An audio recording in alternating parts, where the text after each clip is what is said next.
It's green for go. They're racing. He says go. He says ta-da. And Tiger Tara rolls away from them on the home turn. Here comes another big boil over. Equine athleticism at its best. The king is in the castle once more. This is in one race. The rest are almost in another postcode. She is a star with a capital S. It's going to be a triple treat. A miracle three-peat. Ladies and gentlemen, you have witnessed history here at Menangle. What about that? It's getting right up on the sprint lane and it's going to bolt in. Hello and welcome to the Sprint Lane podcast. This is the Sunday session. My name is Greg Hayes. It's great to have your company. I'm going to talk harness racing for the next 30 minutes or so. It's amazing. Some weeks, with everything going on in the sport, this podcast just looks after itself. I organise a couple of interviews, talk about what's going on, and it could easily go for an hour. And this week's episode is exactly like that. So many different things going on in the sport, and with New South Wales interest in all of the states on the eastern seaboard too this week. Options for interviews this week were long, but I thought I'd go with a couple of guests this week who regular listeners wouldn't have heard a lot from. I think I've had one guest on previously, but the other has been around the sport for a while, but is a first-time guest on the podcast. So more about that soon. Let's start at Menangle on Saturday night. 8 races, 7 pacing events, and not one of the races, the pacing races, was won by a favourite. That's why bookies all drive BMWs and Mercedes-Benz cars. $1.25, $1.30 chance, both beaten. And then there were 2 or 3 around the old 6-4 quote, so the $2.50, which were beaten. So a pretty tough night for the punters overall. Chris Geary picked up a winning double in the sulky. Leon Jerd trained 2 as well. Brad Hewitt got his winner, which seems the norm at every meeting. Pete and Will Rickson combined. Kerry Ann Turner, Troy Williams teamed up. Robbie Morris, David Aiken won the trot with Pesco Polo. And Goulburn trainer Neil Day won a race. The same week, his daughter Hayley won her first race as a galloping trainer. Now, I had Hayley on the podcast in March earlier this year after she drove her first winner in harness racing. So it's definitely been a great year for Hayley, 2025. No Cam Hart at Menangle. He ventured back to Melton to drive for Emma Stewart. Cam was rewarded with a couple of Group 2 victories for the Stewart stable, and he continues to put his name up in lights. In New Zealand, Kingman was back out at winning. He won the New Zealand Cup a couple of weeks ago with such an impressive staying performance, but Friday night it was all about his speed as he raced away to win the Christian Cullen for Luke McCarthy and Mick Harvey. He looks to be getting better and better, so a very exciting time in the sport going forward for Kingman. Speaking of Luke McCarthy, he announced during the week that Don Hugo would concede the big bonus on offer in New South Wales with the Carnival of Cups. Obviously, he was beaten in the first race at Wagga last week, so he couldn't win the million, but Swayze proved you can still win plenty of cash if you win all but one. Now, that decision by Luke to miss the Newcastle Carnival of Cups with Don Hugo would be music to the ears of Brad Hewitt and the connections of Captain's Knock, who won't have to compete against the Miracle Mile winner at Newcastle on Friday week. As a result, Don Hugo goes to Queensland to compete in the Sunshine Sprint, possibly, and then the Blacks are fake the following week. Staying in Queensland, people will be thinking I'm sounding like a broken record, but Chris Judd continues to produce results. Took a team to Queensland, went to Redcliffe on Saturday night, won the first 2 races, had the odds-on favourite in the third, but better than cash, unfortunately, for punters, finished 7th, beaten less than 5 metres. The state premierships, they're all but over, all the main ones, but there are still a little bit of interest in some of the others. Cam Hart, he's got 200 wins for the season in New South Wales. He'll win the drivers. Jet Turnbull and Jai Coney are 4th and 5th on that list, respectively, with only 2 wins separating them. So I'd say there'll be a fair bit said between the two over the next month, especially as whoever wins that battle actually wins the leading concession driver in the state for the year as well. Ash DeLoza, who I spoke to on the podcast last week, she picked up her 100th New South Wales win for the season, and I know that was going to mean a bit to her, so well done to Ash. I think that just about wraps up the week of harness racing. So now on to the 2 guests on the podcast. Last Sunday around lunchtime, it was just after the podcast went out for the week, Tony Licastro, who plenty of people would know because, of course, he owns Don Hugo and he's a great sponsor for harness racing as well through Ultra Air.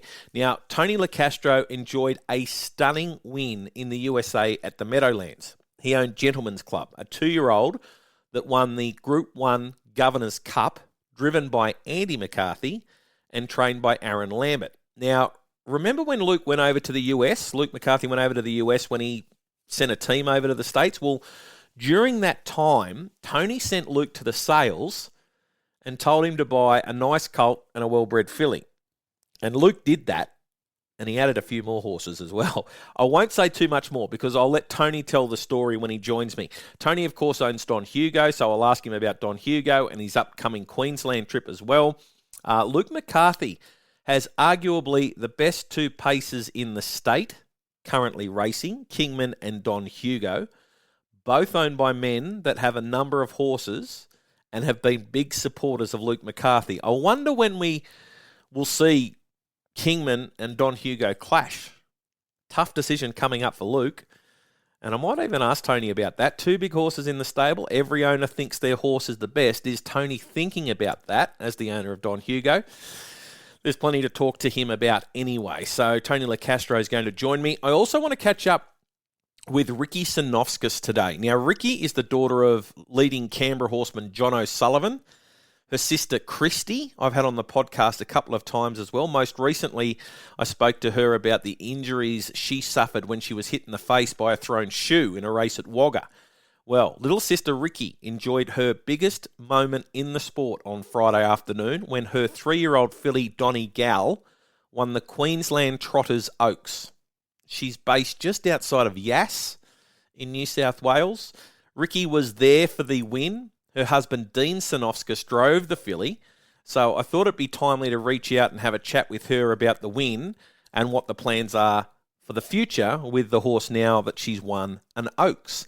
Mr. T, he'll be back with a couple of tips later in the show. I finally got a winner. Not even my extra weight could stop Rob Morris winning a race at Menangle on Monday. It only paid $1.30, but at least I closed the margin a few dollars with Mr. T. So I'll update that leaderboard at the end of the podcast. Really looking forward to today's show. A lot to talk about. First up, let's hear from Tony Licastro.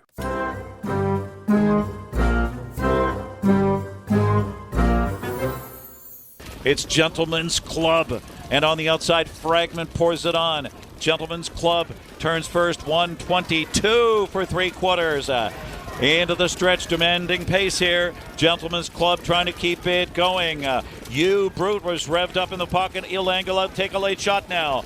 Gentleman's Club, You Brute on the outside is coming on. Surging late, Malilo on the inside. Gentleman's Club holding on in the Governor's Cup. Then Malilo close there with You Brute. And then a photo, Show Me Your Ace, or Talbot Andretti, 150-2. Tony Licastro is no stranger to feature race wins. He's had plenty of highs in the past couple of years alone with his outstanding pacer, Don Hugo. But Tony did enjoy something very special when a 2-year-old by the name of Gentleman's Club won the Governor's Cup at the Meadowlands last weekend. Huge win, great story, and I've got Tony on to have a chat about it and another of his horses closer to home.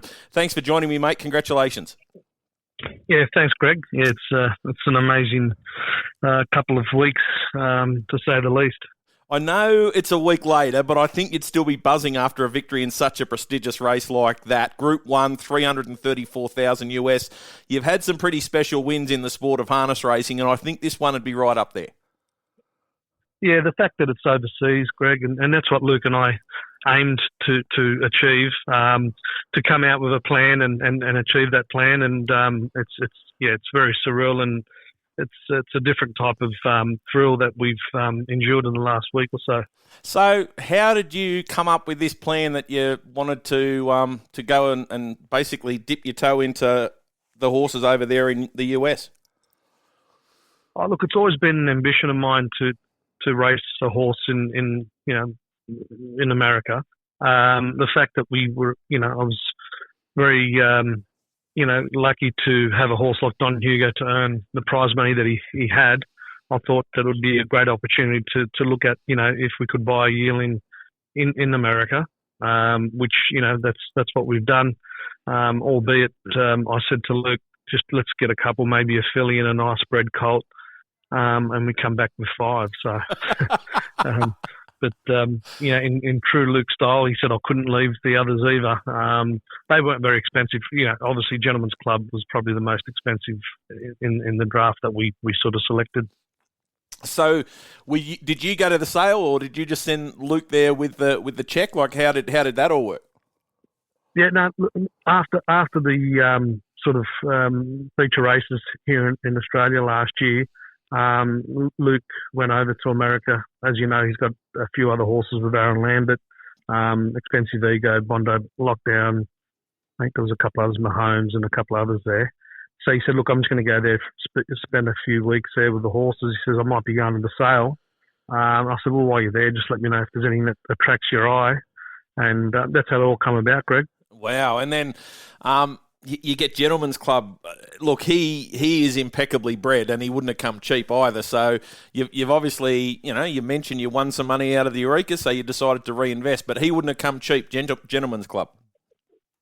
No, as I said, he was the most expensive horse that we've purchased as a yearling from the US. Yeah. I can't remember exactly what we paid for him, but he was up there. But in saying that, he'd probably be an expensive horse in Australia in the same sort of category. So once you convert it over, he'd be sort of upwards of 170 Australian dollars, 170,000.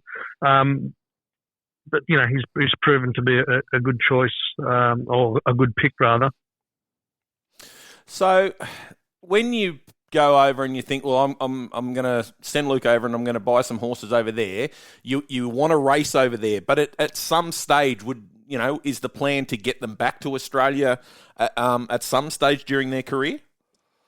Exactly. So obviously with the attractive money that we earned with the Eureka, I guess the method behind the madness was the fact that we'd bring some well-bred horses over here to both race and possibly breed in the future.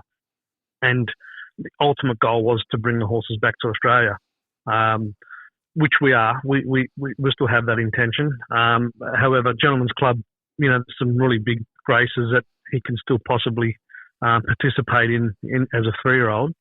So he'll be definitely staying there for the immediate future. And then we've got a few others that we'll be bringing over. There's a Muscle Hill colt, which is I think he's won 1 or 2 races there as a 2-year-old. He's a real big, strong trotter.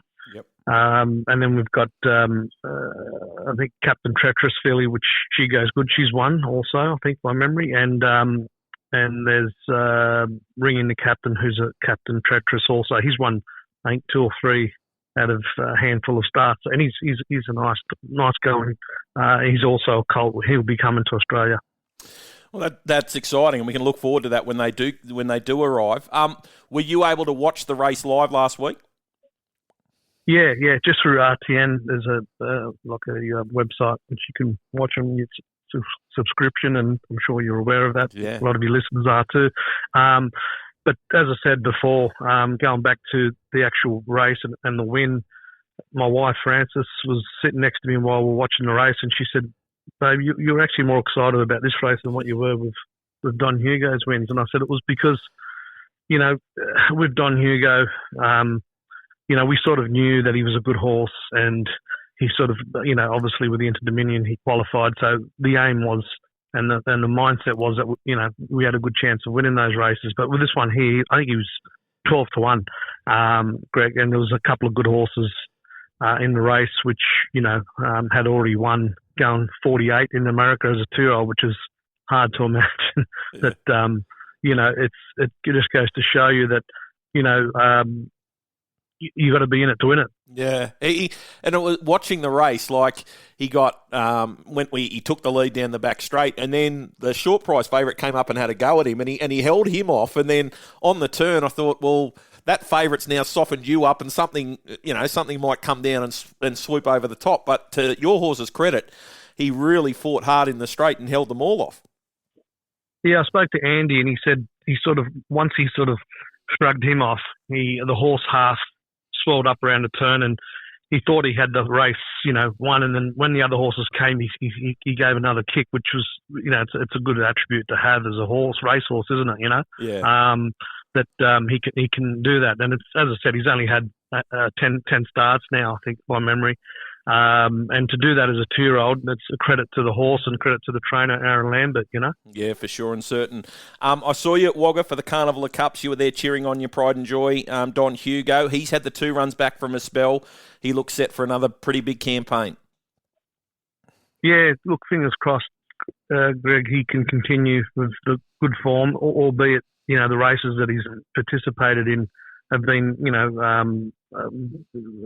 hard races and against the seasoned horse in Captain Stock. And credit to Brad and the horse. We had every chance to sort of go past him, but we couldn't. And hopefully, we can. I'm not sure if you're aware of this, but Luke and I have sort of decided to go up north rather than continue with the quest of the Carnival of Cups. Now that we sort of out of the contention of the big prize. Yep. But good luck to Brad and the connections there. So we'll be going up to Brizzy on Thursday this week. I think we're going to head up there and give that a crack and see how we can go with the Blacks of Fake. That's our ultimate, goal. So the Blacks of Fake's on the 6th. So you'd have the Sunshine Sprint next weekend, effectively. Will he be ready to go for the Sunshine Sprint? Yeah, that's our plan. Our plan is to go up there, get up there on the Thursday, and then race him on the 29th, I think, by memory, the Saturday. Yep. And then hopefully head to the week later to the Blacks of Fake. Mate, he had an amazing 2024, the Eureka, the Iridom. He comes out in 2025 and wins the Miracle Mile. It's just an owner's dream, isn't it? Yeah, it's taken 25 years or so. But look, it's been worth the wait. Like he's a beautiful horse, Hugo. He's brought, as I said in the past, he's brought a lot of people together. He's really reignited my flame in harness racing, because there was a stage there where I was probably thinking of maybe, giving up on it, because I didn't have much luck, to be honest with you. But in saying that, now things have changed, and I've got a whole new lease of, hope, and, with Gentlemen's Club now, looking at possibly the breeding barn side of it, the breeding side of it. That's exciting. Did you obviously have gone over to the States and bought more. What about in Australia? Did you go and purchase more yearlings this year as a result of the success that Don Hugo had? Yeah. We did. We bought a really nice colt. He's a Huntsville colt out of Miss Halfpenny, which is Phil and Denise Thurston's breed. He's a half brother to a buck 10. We've been really patient with this horse. In Luke's words, he seems to think that it's probably one of the best yearlings he's broken in. Wow. In saying that, he trialled. He had a green trial, and he went really well. And I've got another horse. He's a Captain Treacherous out of a Better's Delight mare, Gerardo's Delight, which is I'm pretty sure Jack Butler bred that mare, or raced that mare rather. And he's very impressive also. And I bred my own. I've got a King of Swing out of a mare that I raced called Africana, who's out of African Dancer, which is a really good breed too also, and he's shown some promise also. Wow. So you've there's definitely some nice stock on the ground, that's for sure. Mate, there is one question I did want to ask you. Obviously, Kingman's on the rise, and as the owner of Don Hugo, does it make it tougher with two horses like that in the stable? At some stage, they're going to clash. At some stage, Luke has to drive one over the other. It wouldn't be easy for Luke. How do you deal with that as an owner?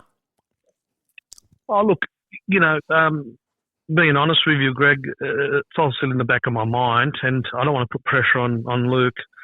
He's got to go with the best option that he feels fit, sees fit for the race that he's got. It's good to have that solo horse in the stable that's the outright best, but Kingman's obviously stamped his authority well and truly, and it's in the back of my mind always, because let's face it, I don't think there's a better reinsman than Luke McCarthy in the country, and you always want the best driver on your horse, don't you? So if I was to say, look, it doesn't really worry me, that would be just me fibbing and just sort of, trying to sort of dodge the question. But the answer to that question is, yeah, it is it plays in the back of my mind, and I hope that Luke just does what's best, what he thinks is best fit for both horses. Yeah, for sure. Mate, look, it's fantastic to catch up with you again. Obviously spoken to you a couple of times during Don Hugo's time, but to see that horse win over there in America is fantastic. It's great for the sport, and it's even better to hear that at some stage in the future you're going to get him over here for Australia, and you're talking about breeding and things like that, because he is impeccably bred. Mate, thank you very much for joining me, and all the best of luck going forward. Thanks, Greg. Take care.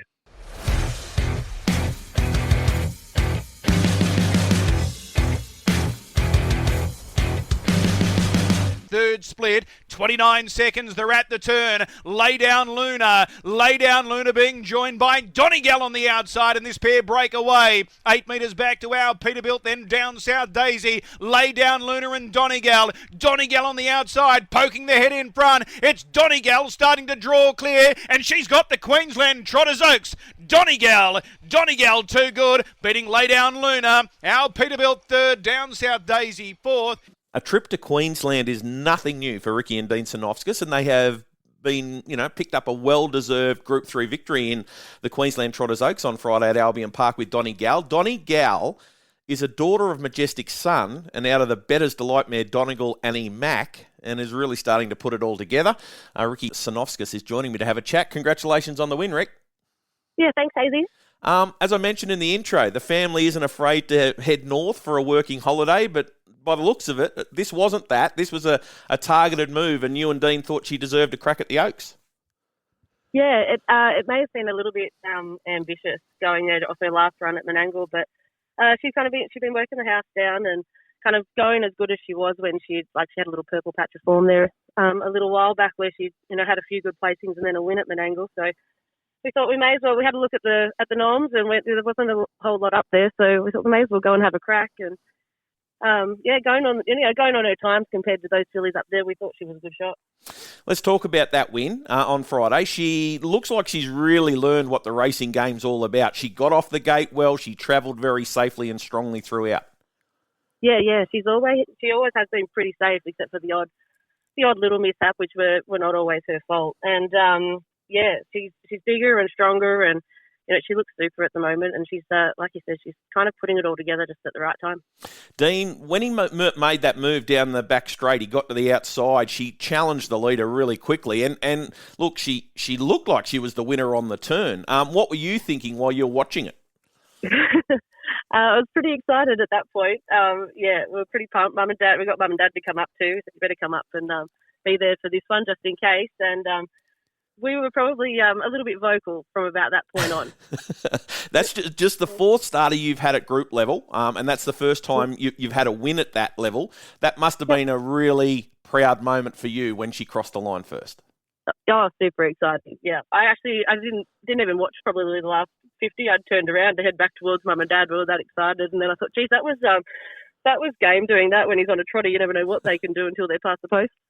Talk to me about the decision to go to Majestic Sun with the broodmare. She's by Bettor's Delight out of a Christian Cullen mare. We've seen Bettor's Delight throw the odd handy trotter. Who came up with the idea to go to a trotting stallion? I might have to give that credit to Dean. This time round, so Donne Gal Mac, we purchased her out of New Zealand, and she won a few early on, like kind of straight up when we got her. But she could trot herself. We never tried her as a trotter, but she was a terrific trotter. And she actually had a sister of hers, Donegal Bettigret. She won the Trotters Jewels over in New Zealand. So we thought, it was just a bit of an experiment, throw at the stumps and send her off to Majestic Sun. And Donne Gal's the resulting foal. So she's had another Donne Gal Mac. She's had a couple of paces as well, and she's overdue now to drop a cattle wash, but she's booked back into Elite Stride. So we're going to head back to the trotters again. Did this one always? Did the filly always want to trot from the start? Always wanted to trot. She went off to Greg McCaffrey early. He breaks a few in, over the last probably 40 years. He's broken one or two in each year for Mum and Dad, and she went off over there and come back. And he hasn't done a lot of trotters either, but he said, gee, she goes good, she trots well, and Doesn't miss a beat. So, yeah, right from the start, she's been pretty good, pretty safe. You and the family, you are sellers. You breed, you take a few to the sales each year. Was this filly put through a sale, or was she always going to be one for you to look after? No, she was just a bit of an experiment for us. So she was never going to the sales, which we were talking about that the other day. Of that year, she was probably the nicest of all of our yearlings. So, yeah, it was quite strange to keep her at home. But because she was you probably couldn't take her to the sales, taking a pacing mare, throwing a trotter over and take it to the sales. We didn't think that was worth it. And the idea was to keep it and race it. So, yeah, kept her the whole way along, and wrapped with the decision now. You mentioned there's another couple of paces out of the mare. The elder half brother is Donnie Mack, finished second at the Carnival Cups meeting at Wagga for your sister Christy and Dean, and then there's a little bit of Sugar, and you've got her now. She's only had a couple of starts. She has, and took her back to the trials last week. She's not that far off. She's just how do we explain her? Probably raving lunatic. Probably sums it up. She just needs a little bit more work and a bit more settling down. But she'll come around. She does have plenty of raw natural ability. She's just got to put it all together. You're a driver. You've driven Donne Gal all but 4 times at the races. You drive her at the trials. How come you sat in the grandstand on Friday? Oh, I was a few years back. They downgraded my license for not driving enough. You have a young family and you don't go around as often, and still doing all the work at home, but because I wasn't going to the races as often, they downgraded the license, and I did make a last minute attempt up there, and the stewards up there were actually really good, but the worry was probably just setting a precedent, and other people wanting to do it again later, but it would have been terrific, but Dean was happy enough to jump on. So if the stewards had given you permission, you would have been able to. You would have taken the sit. I would have, I would have loved to. Not often I would get an opportunity like that, so it would have been nice. And like I said, they were really good. The stewards up there I had a conversation with them, and it was great. And but it was just kind of all too late to get things organised. So I'm not sure. I'm still probably not having enough drives to have New South Wales upgrade the licence again, but we'll see. Like I don't want to drive a lot either. Just somebody like her. I only ever have 1 or 2 horses in work, and it's nice if you do all the work with them and get them to something like that, it would be nice to have a steer. What are the plans with her now? Well, she's still up there. We took 3 up there. One of Christy's at Tukaha. I know you like him. Yeah. He's up there. He's in the Peak of the Creek heat on Tuesday, so hopefully he can get through and go around in the final on Saturday night. And we've just got another 2-year-old up there as well. She's a Q-bred, so just up there to try to get a bonus. So Dean's up there for another week or so. So we're just, we probably thought we were a bit ambitious, but we will give her a crack at the Stella Square. It's only 3 and 4-year-olds, and it's preferential draw on sex and wins, I think. So, and age, I think. Sorry, sex and age. So she should draw well in that. So we'll see. There's no Kiyang Zahara around this week, so we might just give her a crack in that and see how she goes. So that's next Saturday night. You and Dean, you've got a couple of children, and you mentioned before, as a mum, you don't do as much as maybe you did earlier. I remember coming down and doing a story for you guys on In the Gig when you guys were at Gunning. Now, you've moved on from there. You're not at Gunning, but you're not far away. No, we just moved 15 minutes down the road to Manton. It is just outside of Yass. We're only a K off the highway there. It's a really good spot, a good run to anywhere. So, we're there, but still really involved here in the community in Gunning. We're here today. We've got an event on, and the kids are still at school here. We love the people and the place here, so we didn't move too far away from them. But it's busy all the time with between kids and horses and all of their sport. We're all over the place. And that at that time, Dean was working the business as well with the flooring, the floor sanding. Yep. Is that still a thing, or are you doing it more full time, the horses? More full time. He still does do a few floors. It's great. It's a good little business. But he kind of picks and chooses around when what jobs he does and when he can go off and do them. So best of both worlds for him. Yeah. I know your dad would have been super proud of you on Friday for sure and certain. Oh, he was stoked. So was Mum. They were. I think they were just as loud as me in the stands. Or maybe not. They were pretty excited anyway. We came home and we watched the replay about 5 times. Oh, well, that is fantastic. That's what it's all about.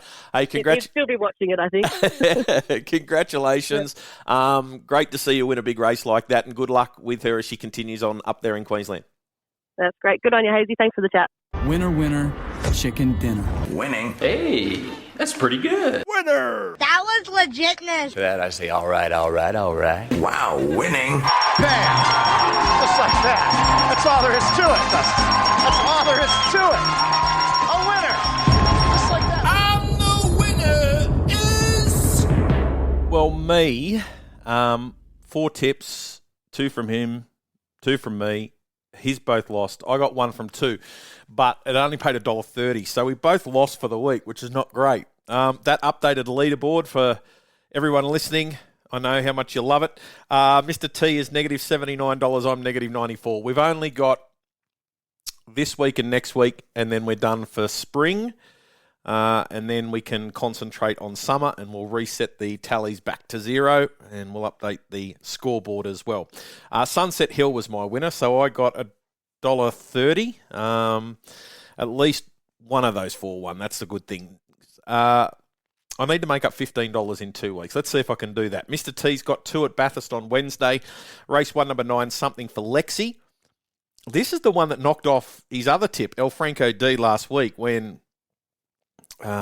just too strong. Now, she's got the back row all to herself. She loves racing at Bathurst. She's owned by my good mate Lex Crosby. Now, Lex and I have got something in common apart from our love of harness racing, and that is we both went on the TV show The Chase. Now, his episode hasn't gone to air yet, but let's hope he goes a little bit better than I did when I was on there. So good luck to Something for Lexi and Lex Crosby. His second selection, Mr. T, he likes race 4, number 6, Alpha Alma. It'll be the short price favourite, and you'd expect it would be very hard to beat. Run a cracking second behind Luxa Turner last time out. And what price would Luxa Turner be in a race like this? Might give Jet an important win in that battle with Jai Coney in the battle for Concession Driver of the Year too. So race 4, number 6, Alpha Alma. Now my 2. Normally when there's a Goulburn meeting, I pick 2 from Goulburn, but I'm going to go to Menangle on Monday. I'll still have my Goulburn preview out on social media later, but Menangle Monday. Race 1, number 1, Speeding Spirit. Now, it's a standing start specialist. It gets the right conditions to suit on Monday. Was going to be in the finish at its first run in Australia, but got rough turning for home at Penrith and lost all chance. Back to Menangle should suit, and I wouldn't be surprised to see it run a really big race off the front. So that's race number 1, Speeding Spirit. And race 4, number 8, Sweet Strike for Team Fitzpatrick. Won like a really nice horse on debut at Goulburn. Don't think it beat much, but it's had 2 trials since. Cam looked to be trying to teach it something back in the field in the last of the trials and could have finished a lot closer had he wanted to. Wouldn't be surprised to see it improve a lot off that trial this week at the races. Race 4, number 8, Sweet Strike. That just about wraps up the podcast for another week. Don't forget, if there are clubs out there that want to promote their meetings coming up, please reach out on social media. You'll find me on Facebook, Instagram, X. Happy to talk harness racing on this podcast and give the clubs a bit of a leg up. That's what this podcast is all about. Thanks to Rikki Cernovskis and Tony Licastro for joining me this week. Have a great 7 days, and I'll catch you again next Sunday. Bye for now.